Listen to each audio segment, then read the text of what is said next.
мақсатқа сәйкес жоспарланғандай орындалуын қамтамасыз ету үшін өте маңызды.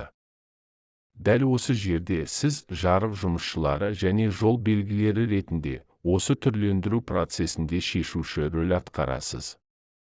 Сіздің құдайыңыз әлемге жарық түсіру қабілеті сананы көтеру және планетаңызға оң өзгерістер енгізу үшін күш-жігерді едәуір арттыра алады.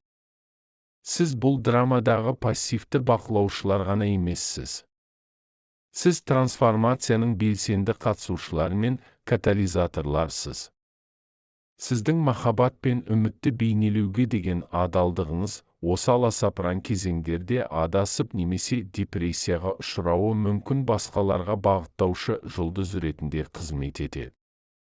Адамзатқа деген сүйіспеншілік пен үміт шамдары ретінде сіз өзіңіздің ішкі күшіңіз бен әлеуетіңізді еске түсіре